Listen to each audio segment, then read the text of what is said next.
ದಾಂಡೇಲಿ ನಗರದ ಬಾಂಬೆ ಚಾಳದ ಮನೆಯಲ್ಲಿ ನೇಣಿಗೆ ಶರಣಾಗಿದ್ದ ರಾಘವೇಂದ್ರ ವಾಡ್ಕರ್ ಅವರ ಅಂತ್ಯಕ್ರಿಯೆಯು ಪಟೇಲ್ ನಗರದ ರುದ್ರಭೂಮಿಯಲ್ಲಿ ಪೊಲೀಸ್ ಭದ್ರತೆಯಲ್ಲಿ ನಡೆಯಿತು. ಮಲೇಷ್ಯಾದಲ್ಲಿ ಕೆಲಸ ನಿರ್ವಹಿಸುತ್ತಿದ್ದ ರಾಘವೇಂದ್ರ ವಾಡ್ಕರ್ ಕಳೆದ 4-5 ದಿನಗಳ ಹಿಂದೆ ಹುಟ್ಟೂರು ದಾಂಡೇಲಿಗೆ ಆಗಮಿಸಿದ್ದನು. ಕಳೆದ 3-4 ವರ್ಷಗಳಿಂದ ಪತ್ನಿ ಮೇಘಾ ಪ್ರತ್ಯೇಕವಾಗಿ ವಾಸವಾಗಿದ್ದಳು ಹಾಗೂ ದಾಂಪತ್ಯದಲ್ಲಿ ಬಿರುಕು ಮೂಡಿತ್ತು ಎಂದು ತಿಳಿದು ಬಂದಿದೆ. ಆತನ ಪತ್ನಿ ಹಾಗೂ ಮಕ್ಕಳಿಬ್ಬರು ಆಕೆಯ ತವರು ಮನೆ ಧಾರವಾಡ ತಾಲೂಕಿನ ಸಲಕಿನಕೊಪ್ಪದಲ್ಲಿ ವಾಸವಾಗಿದ್ದರು. ಗುರುವಾರ ಮಧ್ಯಾಹ್ನ ಬಾಂಬೆ ಚಾಳದಲ್ಲಿರುವ ಮನೆಯಲ್ಲಿ ಯಾರೂ ಇಲ್ಲದಿದ್ದ ಸಮಯದಲ್ಲಿ ರಾಘವೇಂದ್ರ ವಾಡ್ಕರ್ ಕೈ ಕೊಯ್ದುಕೊಂಡು ನಂತರ ನೇಣಿಗೆ ಶರಣಾಗಿದ್ದನು. ಸಾಯುವ ಮುನ್ನ ಡೆತ್ ನೋಟ್ ಬರೆದಿಟ್ಟು ಸಾವಿಗೆ ಪತ್ನಿ ಮತ್ತು ಅತ್ತೆ ಕಾರಣ ಎಂದು ಉಲ್ಲೇಖಿಸಿದ್ದಾನೆ ಎಂದು ಮಾಹಿತಿ ಲಭ್ಯವಾಗಿದೆ. ಈ ಬಗ್ಗೆ ರಾಘವೇಂದ್ರ ವಾಡ್ಕರ್ ಸಹೋದರ ದಾಂಡೇಲಿ ನಗರ ಪೊಲೀಸ್ ಠಾಣೆಯಲ್ಲಿ ಪ್ರಕರಣ ದಾಖಲಿಸಿದ್ದಾರೆ. ನಂತರ ಮೃತದೇಹವನ್ನು ನಗರದ ಸಾರ್ವಜನಿಕ ಆಸ್ಪತ್ರೆಗೆ ಕರೆದೊಯ್ಯಲಾಗಿತ್ತು.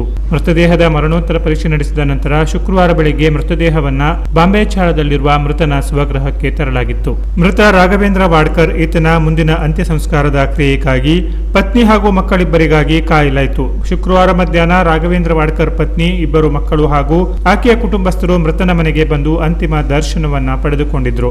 ಈ ಸಂದರ್ಭದಲ್ಲಿ ಯಾವುದೇ ರೀತಿಯ ಅಹಿತಕರ ಘಟನೆ ನಡೆಯದಂತೆ ಪೊಲೀಸ್ ಭದ್ರತೆಯನ್ನ ಒದಗಿಸಲಾಗಿತ್ತು. ಸಿಪಿಐ ಶಿವಾನಂದ ಅಂಬಿಗೇರ, ಪಿಎಸ್ಐಗಳಾದ ಜಗದೀಶ್ ನಾಯ್ಕ್, ಆಮೀನ್ ಅತ್ತಾರ್ ಮತ್ತು ಶಿವಾನಂದ ನಾವದಗಿ ಹಾಗೂ ಪೊಲೀಸ್ ಅಧಿಕಾರಿಗಳು ಮತ್ತು ಸಿಬ್ಬಂದಿಗಳು ಸ್ಥಳದಲ್ಲಿ ಉಪಸ್ಥಿತರಿದ್ದರು. ರಾಘವೇಂದ್ರ ವಾಡ್ಕರ್ ಅಂತ್ಯಕ್ರಿಯೆ ಸಂದರ್ಭದಲ್ಲಿ ಅವರ ಬಂಧು ಮಿತ್ರರು, ಸಮಾಜ ಬಾಂಧವರು ಹೆಚ್ಚಿನ ಸಂಖ್ಯೆಯಲ್ಲಿ ಸಾರ್ವಜನಿಕರು ಉಪಸ್ಥಿತರಿದ್ದರು. ಈ ಪ್ರಕರಣಕ್ಕೆ ಸಂಬಂಧಪಟ್ಟಂತೆ ಮೃತ ರಾಘವೇಂದ್ರನ ಮೊಬೈಲ್ ಮತ್ತು ಡೆತ್ ನೋಟ್ ಪತ್ರವನ್ನು ಪೊಲೀಸರು ವಶಕ್ಕೆ ಪಡೆದುಕೊಂಡಿದ್ದಾರೆ.